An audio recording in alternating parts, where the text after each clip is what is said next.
everyone, welcome back. Today's video is for my vegan and vegetarian followers. So I know I've been getting so many vegan recipe requests. If you are vegan, leave me a comment below. I'd love to see who my vegan followers are. So this recipe actually takes me way back to my childhood. My parents always cooked vegan dishes every Thursday, so we'd fast from all animal products on a Thursday. And I always remember seeing my mom making huge batches of the seasoned burger patties. She'd always make the mixture and put it in the freezer. And she always used to make a huge batch.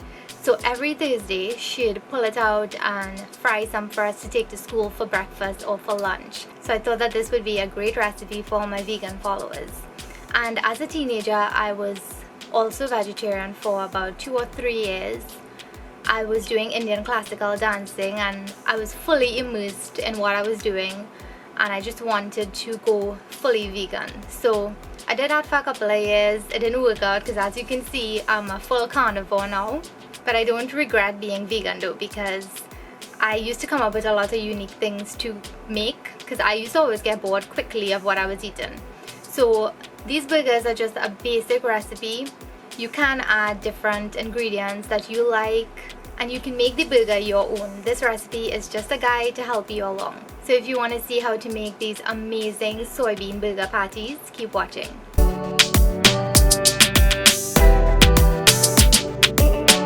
The first step in making our burgers includes soaking the dry beans overnight. Here I'm adding 1 package or 12 ounces of dry soybeans to a bowl, and you notice how round the beans are? They're going to change shape once they start to absorb the water. Now add enough water to cover the beans and let them soak overnight. This process is called osmosis. After 12 hours, as you can see, the beans soaked up some water and they also changed their shape. Now you want to drain the water and wash the beans a few times until it's nice and clean. Of course, you can boil the beans or use canned, but the raw beans result in a crunchier texture for the burger. Now add the beans to a blender or a food processor. This can also be done in a dal mill. Blend or grind the beans until they're finely minced. And it's not going to look like a paste, but it's going to look very coarse. So that's the consistency that you want.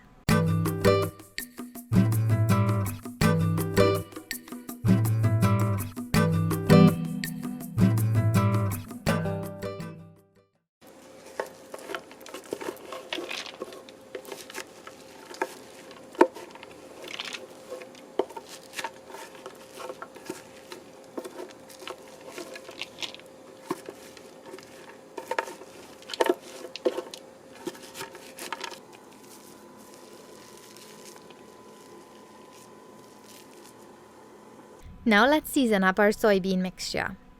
Add salt, black pepper, some breadcrumbs, and I always like using Crick's crackers. You can use any types of crackers that you have, or you can even use store-bought breadcrumbs. Some cornstarch,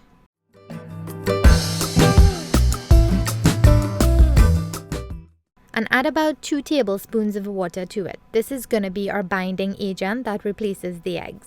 Now add some finely chopped sweet or bell peppers, onion, garlic, chopped cilantro, bandhanya, scallion or chive, hot peppers, and pimento peppers. Of course, you can add the herbs and seasonings that you like. Mix it thoroughly to get everything incorporated.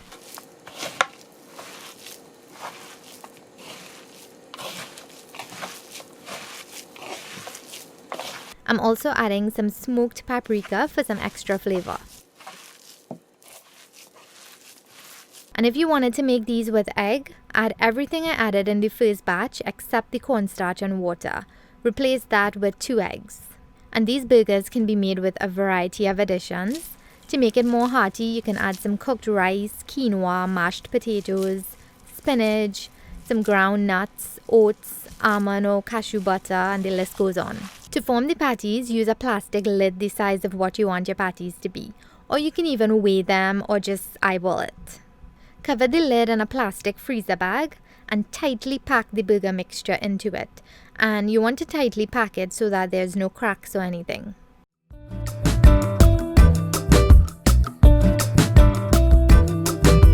And here's how the shaped patty looks. Continue until you've used up all your mixture. If you don't want to make the patties right away, you can put the mixture into a tightly sealed bowl and keep it in your freezer. From personal experience, it's better to freeze all the mixture as opposed to making the patties and then freezing them. They don't keep very well in patty form. Now it's time to cook the burgers. Add the patties to a cast iron pan with just a little bit of oil. And I have the heat on medium-low because I don't want the outsides to brown too quickly. And my burgers are quite thick, so I usually let them fry for about 7 minutes per side, so it cooks all the way through without burning or getting extra brown. My mom used to make them much thinner, so it only took about 4 to 5 minutes per side.